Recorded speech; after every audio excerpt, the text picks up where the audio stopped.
इस रोमांचक कहानी की शुरुआत होती है बर्नम नाम के एक लड़के को दिखाते हुए, जो कि बहुत ही गरीब फैमिली से बिलोंग करता था। बर्नम तो एक बहुत ही महंगे सूट को काफी घूर कर देख रहा था, जैसे कि उसे ये चाहिए था। लेकिन अफसोस की बात ये होती है कि बर्नम काफी गरीब होने के कारण उसके पास पहनने के लिए ठीक से कपड़े भी नहीं थे। दरअसल बर्नम एक टेलर का बेटा होता है, जो कि एक रिच फैमिली के यहाँ पर काम किया करता था। बर्नम के फादर तो हर सुबह काम के लिए निकल जाते और अपने बेटे को भी वहाँ पर काम सिखाते। वो इसी तरीके से अमीर लोगों के यहाँ पर कपड़े सिलने का काम किया करते थे।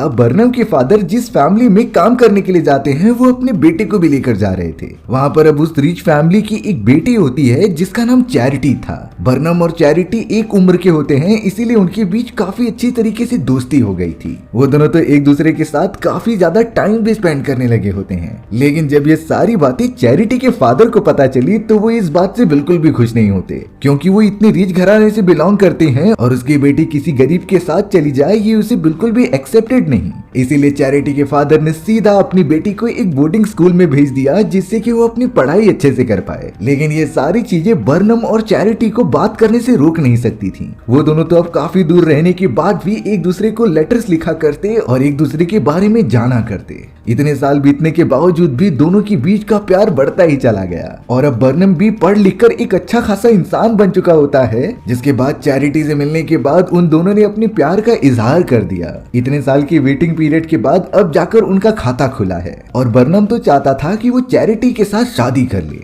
इसीलिए वो सीधा चैरिटी के फादर के पास चला जाता है उनसे परमिशन मांगने के लिए कि वो उसकी बेटी से शादी करने वाला है। लेकिन चैरिटी के फादर बिल्कुल भी ये पसंद नहीं करते थे। उन्हें अपनी बेटी की शादी किसी अमीर घराने में करानी थी। लेकिन जब उन्हें पता चला कि उसकी भी बेटी बर्नम से प्यार करती है तो वे इन सारी चीजों में कुछ नहीं कर पाते, क्योंकि उन्हें अपने बेटी की खुशी देखनी थी। हालांकि अब बहुत ज्यादा सोचने के बाद चैरिटी के फादर बर्नम को ये परमिशन तो दे देते हैं, लेकिन वो बर्नम से साफ साफ कह रहे थे कि मेरी बेटी तुम्हारे साथ बिल्कुल खुश नहीं रहेगी और एक समय ऐसा आएगा जब मेरी बेटी तुम्हें छोड़कर वापस मेरे पास आ ही जाएगी। फिर मैं अपने किसी अमीर घराने में उसकी शादी कराऊंगा। अब फिलहाल के लिए यहाँ बर्नम को परमिशन मिल गई थी और वो फ्यूचर की ज्यादा ना सोचते हुए चैरिटी के साथ शादी कर लेता है। उन दोनों ने एक साथ काफी सारा अच्छा समय बिताया और अब शादी के बाद उसकी दो प्यारी प्यारी बेटियां भी हो गई थी। चैरिटी अपनी इस पूरी फैमिली को एकदम कंप्लीट देखकर काफी खुश होती है। चैरिटी को इसके अलावा और कुछ भी नहीं चाहिए था, क्योंकि उसकी एक्सपेक्टेशन उतनी ज्यादा नहीं थी। उसके लिए जितनी भी चीजें मिल रही होती हैं वो उसमें गुजारा कर ले रही थी।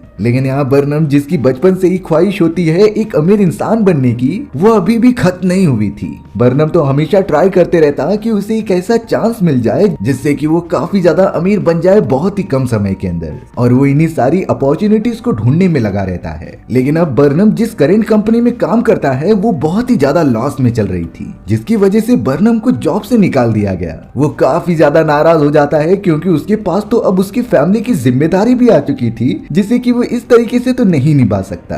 बर्नम को जल्द से जल्द कुछ करना पड़ेगा अपनी फैमिली को वो सारी चीजें प्रोवाइड करने के लिए जो वो डिजर्व करती है। अब यहाँ पर वो अपनी वाइफ चैरिटी के पास आकर उसे समझा रहा था। साथ ही साथ बर्नम उससे थोड़ा सा माफी भी मांगता है कि जिस तरीके का फ्यूचर मैंने तुम्हें देने का वादा किया था वो मैं नहीं कर पा रहा। मुझे अपने परिवार को वो सारे रिसोर्सेस और वो सारे सुख देने हैं जो वो डिजर्व करते हैं। लेकिन यहाँ पर चैरिटी बर्नम को समझाती है कि हमारी फैमिली जब तक साथ में है वो खुश रहेंगी। भले ही हम 5 स्टार होटल और अच्छी जगह पर नहीं रह रहे हैं, लेकिन हम एक साथ हैं और खुश हैं। चैरिटी ने तो बर्नम को उसकी दोनों बेटियों को देखने के लिए कहा कि वो कितने ज्यादा हैप्पी लग रहे हैं। लेकिन कहीं न कहीं बर्नम के मन में था कि उसे किसी भी हालत में अमीर आदमी बनना ही होगा। तभी बर्नम सोचता है कि वो जल्द से जल्द अपना एक अच्छा बिजनेस खोले और काफी आगे बढ़े। इसी सिलसिले में बर्नम थोड़े से बैंक से लोन लेने के लिए वहाँ बैंक में चला जाता है। वो मैनेजर से सारी बातें कर रहा था एक म्यूजियम ओपन करने के लिए, और उन्हें सारे आइडियाज बताता है कि वो किस तरीके से प्लान बनाएगा। बैंक का मैनेजर को यह आइडिया अच्छा लग रहा था,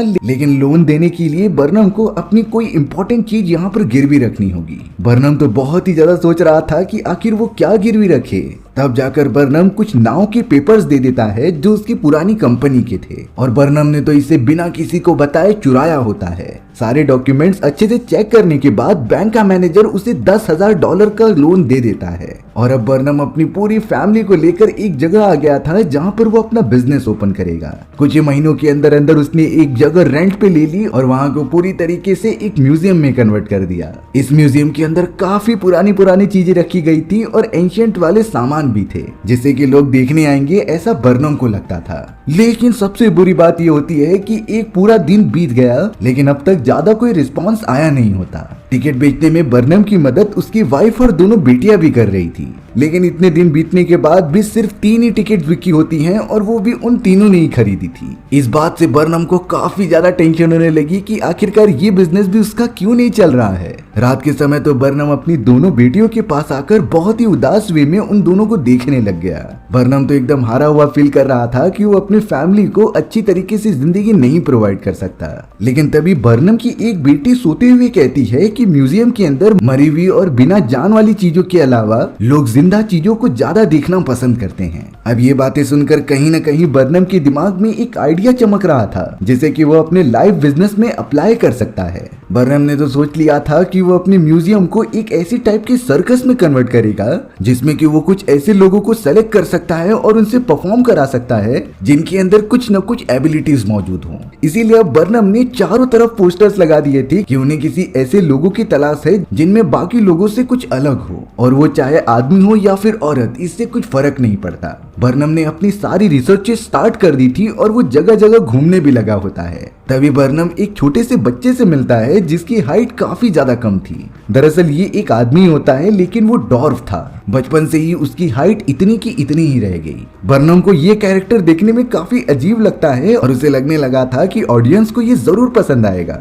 इसीलिए बर्नम उस छोटे से आदमी से कहने लगा कि तुम मेरे लिए काम करो और मैं तुम्हें पैसे भी दूंगा। हालांकि वो छोटा सा आदमी शुरुआत में डर रहा होता है लेकिन बर्नम ने उसे समझाया और अपनी टीम में आने के लिए मना लिया। अब बर्नम ट्रैवल करते हुए एक ऐसी लेडी के पास पहुंचा जिसे कि आदमियों की तरह बड़ी बड़ी दाढ़ी मूछें आया करती थी। हालांकि शुरुआत में बर्नम उसके ऊपर हंसने वाला था लेकिन वो अपनी हंसी को कंट्रोल करता है और उसने तो उस लेडी को भी एक नए कैरेक्टर के तौर पर अपनी सर्कस में चूज कर लिया था। इसी तरीके से बर्नम ने कई सारे रिसर्चेस किए और कई लोगों को अपनी टीम में शामिल किया। आखिरकार उसे इतने सारे लोग मिल जाते हैं कि जिससे वो अपना सर्कस आगे बढ़ा सके। अब हमें दिखाया जाता है उन्हीं लोगों को जो सर्कस में मौजूद थे और बर्नम ने वही सूट पहना होता है जो वो बचपन से खरीदना चाहता था। बर्नम ने जगह जगह पर अपने पोस्टर्स लगा दिए होते हैं और सर्कस में जो कैरेक्टर्स थे उनके बारे में भी बताया होता है। ताज्जुब की बात ये थी कि इस बार बहुत सारी टिकट्स बिकी हैं और कई सारे लोग उसका शो देखने के लिए आ रहे हैं। देखते ही देखते सिटी के बहुत सारे लोग सर्कस के अंदर पहुंच गए होते हैं और बर्नम के उस शो का वेट कर रहे होते हैं। बर्नम ने अपने सारे लोगों के साथ प्रैक्टिस कर ली थी और वो सब रेडी थे,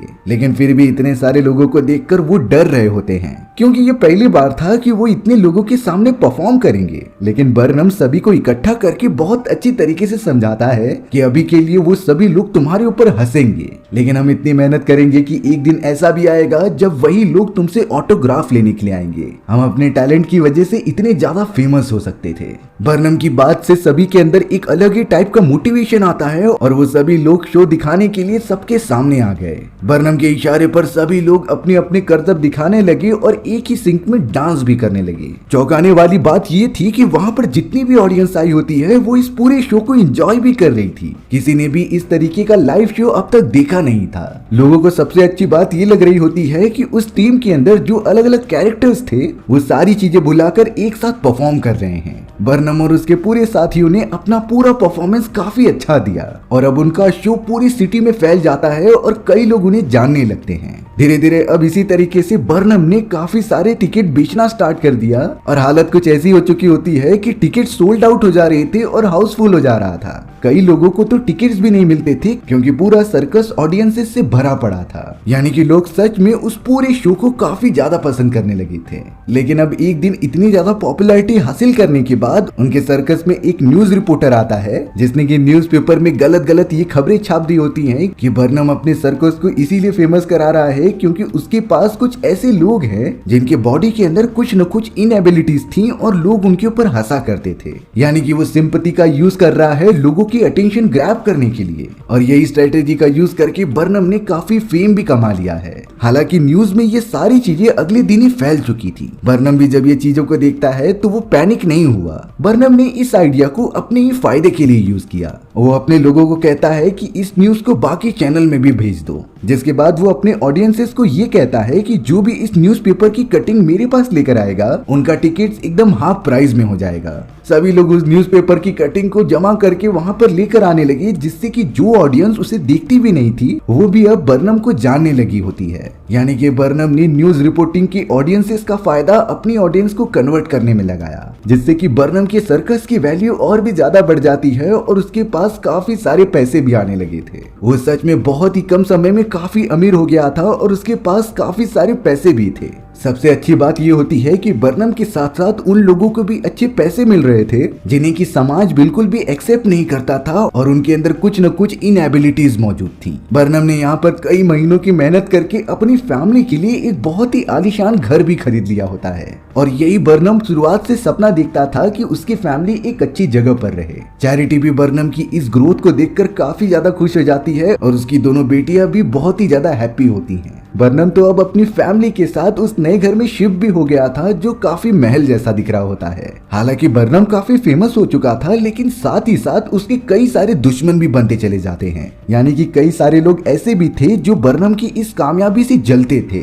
वो किसी भी तरीके से बर्नम को नीचे गिराना चाहते हैं और वो अपनी हर कोशिश कर रहे थे। बर्नम अब अपनी फैमिली को लेकर एक बहुत ही बड़ी पार्टी में जाता है, जहाँ उसकी मुलाकात फिलिप नाम के एक बहुत ही बड़े राइटर और फेमस आर्टिस्ट से हो गई थी। बर्नम तो चाहता था कि फिलिप भी उसकी टीम में शामिल हो जाए, जिससे कि उनकी पॉपुलैरिटी और भी बढ़ जाए, लेकिन फिलिप ने यहाँ पर बर्नम की इस ऑफर को रिजेक्ट कर दिया था। हालांकि ये सारी बातें होने के बावजूद भी बर्नम फिलिप्स को कहता है कि मैं तुम्हें प्रॉफिट का 10% दूंगा, और अब इस बिजनेस डील को फिलिप बिल्कुल भी मना नहीं कर पा रहा था। इसीलिए उसने अब ना चाहते हुए भी बर्नम की इस ऑफर को एक्सेप्ट कर लिया। यानी कि वो भी उसके सर्कस में मिलकर काम करेगा और उसकी पॉपुलैरिटी को बढ़ाने में मदद करेगा। फिलिप जब पहली बार बर्नम के उस सर्कस में आता है तो उसे एनी नाम की एक आर्टिस्ट दिखाई दी थी, जो कि उसी सर्कस में नई आई होती है वहाँ पर काम करने के लिए। अब एनी इतनी ज्यादा खूबसूरत थी कि फिलिप उसे देख कर ही उससे प्यार करने लगता है, लेकिन वो अपने इमोशंस को सामने दिखा नहीं पाता और उसे अंदर सप्रेस करता जा रहा था। अब फिलिप्स के आने से उसने सर्कस के डिजाइन पैटर्न को एकदम चेंज किया और लोगों के मन में सर्कस के प्रति काफी अच्छी भावनाएं पैदा की,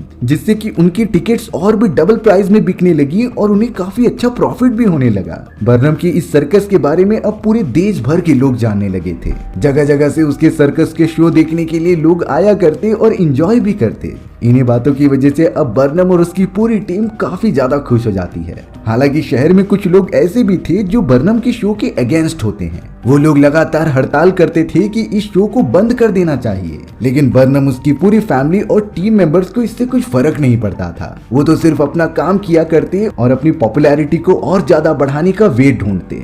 सबसे बड़ी बात तो ये होती है कि बर्नम और उसकी टीम को अलग अलग देशों में भी परफॉर्म करने के लिए बुलाया जाने लगा। इन्हीं सारी चीजों की वजह से बर्नम अपनी टीम को परफॉर्म करने के लिए क्वीन विक्टोरिया के पास लेकर चला जाता है। ये उनकी लाइफ की सबसे बड़ी अपॉर्चुनिटी थी, एक क्वीन के सामने अपनी एबिलिटी के बारे में शो करना और उन्हें खुश करना। बर्नम के साथ उसकी पूरी टीम भी काफी ज्यादा एक्साइटेड थी। अब यहाँ बर्नम अपनी पूरी टीम के साथ क्वीन विक्टोरिया के पास आ चुका होता है। क्वीन विक्टोरिया भी उनसे मिलकर काफी ज्यादा खुश होती है, क्योंकि उन्हें टैलेंट की कदर थी कि ये लोग कितने ज्यादा मेहनती हैं। सभी लोगों को वहाँ पर काफी अच्छी तरीके से ट्रीट किया जा रहा था और ये सारी अपॉइंटमेंट फिलिप्स ने अरेंज की थी क्वीन विक्टोरिया से मिलने के लिए। वहाँ पर तो बहुत सारे गेस्ट आए हुए थे, जिनमें से बर्नम की नजर जेनी नाम की एक लेडी के ऊपर पड़ जाती है। दरअसल जेनी एक ओपेरा सिंगर थी जो बहुत ही ज्यादा फेमस होती है। इसीलिए बर्नम फिलिप से कहने लगा कि मुझे तुम जेनी से मिलवाओ, क्योंकि मैं उसके साथ बिजनेस डील करना चाहता हूँ। फिलिप्स किसी भी तरीके से बर्नम को जेनी से मिलवा देता देता है। बर्नम शुरुआत में जेनी की बहुत ज्यादा तारीफ कर रहा था और उसकी स्किल्स की भी काफी प्रशंसा करता है। इसीलिए अब बर्नम ने जेनी को ऑफर दे दिया कि तुम न्यूयॉर्क आकर हमारे शो के लिए परफॉर्म करो, जिससे कि हम दोनों का भी फायदा हो सकता था। हालांकि जेनी के पास बिजी शेड्यूल होता है, लेकिन फिर भी बर्नम के इतने ज्यादा रिक्वेस्ट करने के कारण जेनी ने उसकी इस ऑफर को एक्सेप्ट करके हाँ कर दी थी। कुछ ही समय के अंदर अंदर वो सभी लोग वापस अपने न्यूयॉर्क शहर में आ जाते हैं, जहाँ पर बर्नम ने जेनी का एक बहुत ही बड़ा शो ऑर्गेनाइज किया, जिसमें कि ओपेरा सुनने के लिए सभी लोग आए होते हैं। जेनी की आवाज इतनी ज्यादा अच्छी थी कि सभी लोग काफी फैन हो गए उसके, और अब वो शो काफी ज्यादा हिट हो जाता है, जिससे कि बर्नम को काफी पैसे भी मिले। उसे तो ये बिल्कुल भी एक्सपेक्टेड नहीं था कि इतने लोग आ जाएंगे ओपेरा सुनने के लिए, यानी कि जेनी उसके लिए काफी लकी साबित हो सकती है। अब अपनी इस शो के सक्सेस के बाद वो एक बहुत ही बड़ी पार्टी देता है, जिसके अंदर काफी बड़े बड़े लोग और बिजनेसमैन आए थे। एक तरीके से बर्नम उन लोगों को अपनी तरफ अट्रैक्ट करना चाहता था कि उसके सर्कस में इन्वेस्ट करने पे कितना बड़ा फायदा हो सकता है। अब उसी पार्टी में चैरिटी भी अपने दोनों बच्चों को लेकर आई थी। चैरिटी ने अपने मॉम एंड डैड को भी बुला लिया होता है, क्योंकि वो दोनों अकेले थे।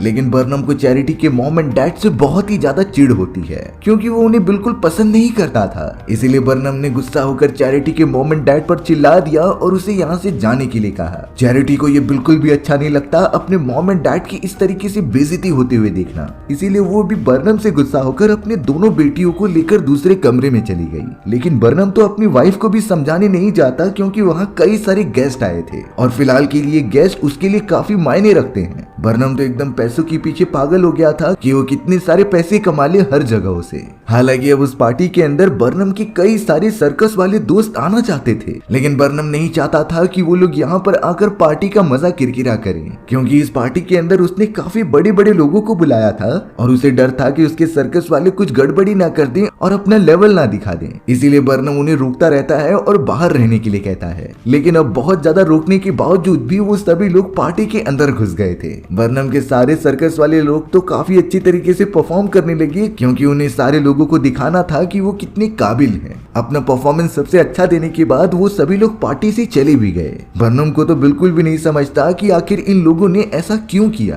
अब इस पूरे इंसिडेंट के बाद बर्नम ने जेनी के ओपेराज वाले शोज काफी अच्छी तरीके से मैनेज कर दिए थे। उसने तो इतने सारे पैसे इन शोज पे लगा दिए होते हैं, और साथ ही साथ जेनी को भी काफी पैसे देने पड़े, क्योंकि बर्नम को लगने लगा था कि जेनी के इन शोज से उन्हें और ज्यादा पैसे मिलेंगे। लेकिन जब ये सारी बातें फिलिप्स को पता चली तो वो बर्नम को समझाता है। वो कहने लगा कि तुम्हारा खुद का शो है और तुम उसके ऊपर फोकस करो, क्योंकि इससे तुम्हारी पॉपुलैरिटी बढ़ेगी। भले ही तुम जेनी के ओपेराज वाले शो में काफी इन्वेस्ट कर रहे हो, पर तुम्हें स्टार्टिंग वाले शोज में कुछ पैसे मिलेंगे ही नहीं, और एक समय के बाद तुम्हें लौटकर अपने सर्कस पर ही वापस आना पड़ेगा। लेकिन बर्नम ने अब ये डिसीजन ले लिया था और उसने पैसे इन्वेस्ट कर दिए थे। वो तो अब सारा सर्कस का कारोबार फिलिप्स के ऊपर छोड़कर चला जाता है, यानी कि बर्नम के एब्सेंस में फिलिप्स को ही पूरा सर्कस संभालना होगा। हालांकि फिलिप्स वैसा करता भी है। उसने काफी अच्छी तरीके से सभी के साथ कोऑर्डिनेट किया और उनके एक्ट के लिए प्रिपेयर किया। इन्हीं सारी चीजों के बीच फिलिप्स की मुलाकात एनी से भी होती है, जिसे कि वो काफी ज्यादा पसंद करता था और शादी भी करना चाहता था। वहाँ पर तो फिलिप्स के मॉम एंड डैड भी आते हैं, जिन्हें कि फिलिप्स कहता है कि वो एनी से प्यार करता है।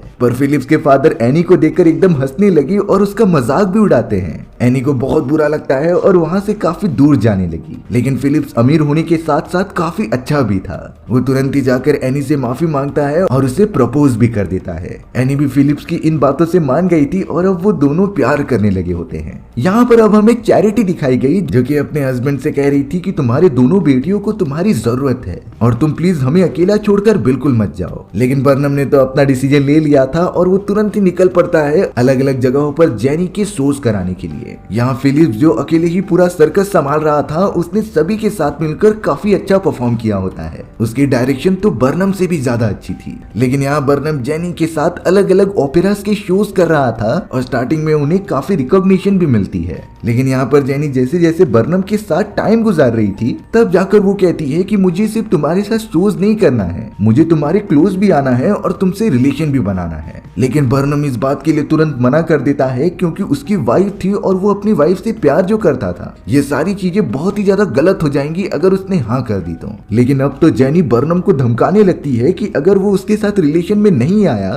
तब वो शो को छोड़कर चली जाएगी। बर्नम काफी डर जाता है क्योंकि उसने इस शो पर काफी पैसे इन्वेस्ट किए थे और ये करने से उसे बहुत ही बड़ा नुकसान होगा। लेकिन एक दो शोज करने के बाद जेनी ने यही किया, वो शो को छोड़कर हमेशा के लिए चली गई और अब बर्नम को काफी नुकसान झेलना पड़ता है। बर्नम भी एकदम मायूस होकर अपने घर यानी कि फैमिली वालों के पास वापस आ चुका था। बर्नम जब आखिरकार सर्कस पहुंचता है तो वो पूरी तरीके से चौंक गया था क्योंकि उसके सर्कस को विरोधियों ने आग लगा दी होती है। देखते ही देखते पूरा सर्कस जलकर राख हो गया था। लेकिन सबसे अच्छी बात यह होती है कि सर्कस के अंदर काम करने वाले सभी लोग बाहर आ चुके होते हैं। बर्नम जल्द से जल्द वहां पर जाकर सभी की देख रेख कर रहा था कि किसी को चोट तो नहीं लगी। लेकिन फिर पता चलता है कि फिलिप्स अभी भी सर्कस के अंदर ही है। बर्नम अपनी जान की परवाह किए बिना सर्कस में भागता है और फिलिप्स को वापस लेकर आ जाता है। देखते ही देखते सर्कस यानी कि उन सभी का घर पूरी तरीके से जल गया था। सभी की आंखों में आंसू थे और वो बिल्कुल भी नहीं समझ पा रहे होते कि वो क्या करे। इन सारी चीजों के बाद बर्नम जब अपनी वाइफ चैरिटी के पास आता है तो पता चला कि चैरिटी उसे छोड़कर अपने मॉम एंड डैड के पास जा रही है क्योंकि बर्नम पैसे कमाने में इतना ज्यादा बिजी हो गया कि वो अपने फैमिली के बारे में बिल्कुल सोच ही नहीं रहा था। चैरिटी तो ये बातें कहकर बर्नम को छोड़कर ही चली जाती है। बर्नम तो अब एकदम डिप्रेशन में चला जाता है क्योंकि उसे काफी लॉस हो चुका था और अब उसका सर्कस भी बंद हो चुका है। वो तो एक बार में आकर काफी टेंशन में ड्रिंक्स पीने लगा। लेकिन थोड़ी ही देर के अंदर सर्कस में काम करने वाले उसके सारे लोग वहां पर आ जाते हैं। उन लोगों ने अब बर्नम से कहा कि भले ही हमारा सर्कस नहीं रहा तो क्या हुआ, हम सभी साथ में हैं, यही बड़ी बात है। वो सभी लोग बर्नम को रियलाइज कराते हैं कि वो समय था जब हम सभी लोगों को सोसाइटी एकदम बेकार मानती थी। हमारे अंदर जो डिसेबिलिटीज होती हैं उन्हें मजाक उड़ाया जाता था। लेकिन उस समय बर्नम ही होता है जिसने कि उन सभी को एक नई पहचान दी। उसने सभी को मोटिवेट किया कि हम कुछ कर सकते हैं और उसी की वजह से ये सर्कस है और अब वो एक फैमिली बन चुके हैं। सर्कस के सभी लोग बर्नम को मोटिवेट करते हैं कि हमें एक बार फिर से स्टार्ट करना चाहिए। बर्नम जो कि काफी डिप्रेशन में चला गया था वो धीरे धीरे रिकवर करता है और अब उसने भी डिसीजन ले लिया था कि वो एक बार फिर से स्टार्ट करेगा अपने सारे फैमिली वाले लोगों के साथ। उसने बिना कुछ सोचे अपनी प्रैक्टिस चालू कर दी होती है और सभी लोग काफी अच्छे मन से उससे फॉलो भी कर रहे थे। बर्नम को रियलाइज हो जाता है कि उसने ज्यादा पैसे कमाने के चक्कर में अपनी करंट फैमिली को ही खो दिया और उसे ऐसा बिल्कुल नहीं करना चाहिए क्योंकि फैमिली इंपॉर्टेंट होती है। बर्नम तो अपनी वाइफ चैरिटी के पास भी जाकर उससे माफी मांगता है और उससे वापस आने के लिए मना लेता है। चैरिटी बर्नम से कहती है कि मैं कभी भी नहीं चाहती थी कि तुम मेरे लिए करोड़पति आदमी बनो, मुझे तो सिर्फ इतना ही अच्छा लगता था कि तुम हमारी फैमिली के साथ रहो और काफी अच्छी मोमेंट एंजॉय करो। बर्नम भी इन बातों को अपने दिमाग में बिठा लेता है और अपनी वाइफ और अपने सभी लोगों से माफी भी मांगता है। फिलिप्स भी अब बर्नम से मिलता है और उससे कहता है कि मेरे पास कुछ सेविंग्स पड़ी हैं जिससे कि हम सभी मिलकर वापस से सर्कस स्टार्ट कर सकते हैं, क्योंकि फिलिप्स भी चाहता था कि ये सर्कस वापस से शुरू हो जाए और हम सभी लोग काफी सारे पैसे कमाएं। बर्नम ने फिलिप्स से कहा कि हम उस सर्कस के 50-50 पार्टनर बन जाएंगे। दोनों ने हाथ में लाया और इस प्लान को एग्जीक्यूट करने के लिए आगे बढ़ने लगे। बर्नम, फिलिप्स और सर्कस के सारे लोग एक नए प्लेस को ओपन करते हैं जिसके अंदर वो अपनी चीजें परफॉर्म करेंगे। धीरे धीरे उनकी रिकॉग्निशन वापस से आने लगती है और उनका शो पहले जैसा हो जाता है। सारी ऑडियंसेस काफी एंजॉय कर रहे थे इस नए शो को वापस से ओपन होते हुए देखने के लिए। बर्नम, फिलिप्स और सभी सर्कस वालों को काफी पैसे भी मिलने लगते हैं। लेकिन यहाँ पर बर्नम पैसे तो कमा रहा था लेकिन उतना ही टाइम अपने फैमिली को भी देता है। उसे समझ में आ चुका था कि जिंदगी में पैसा ही कमाना सब कुछ नहीं होता, अपनी फैमिली और अपने फैमिली मेंबर्स को अच्छी तरीके से रखना और उनका ध्यान देना ये भी लाइफ का एक बहुत ही इंपॉर्टेंट हिस्सा है। क्योंकि अगर बर्नम सिर्फ और सिर्फ पैसे कमा लेता और अपनी फैमिली को छोड़ देता तो इन पैसों का कुछ मतलब ही नहीं होता। लेकिन ये बातें अब बर्नम को समझ में आ चुकी हैं, इसीलिए वो काम खत्म होने के बाद अपनी फैमिली के पास भी जाता है और अपने बच्चों को भी टाइम देता है। और इसी हैप्पी एंडिंग के साथ हमारी ये कहानी यहीं पर खत्म हो गई। सो व्यूअर्स, आपको ये स्टोरी कैसी लगी कमेंट सेक्शन में बताना भूलना मत। और अगर आपको मेरा एक्सप्लेनेशन 1% भी अच्छा लगा होगा ना तो वीडियो को लाइक एंड चैनल को सब्सक्राइब जरूर कर देना। मिलते हैं इसी तरीके की मजेदार वीडियोस में, तब तक के लिए बाय बाय।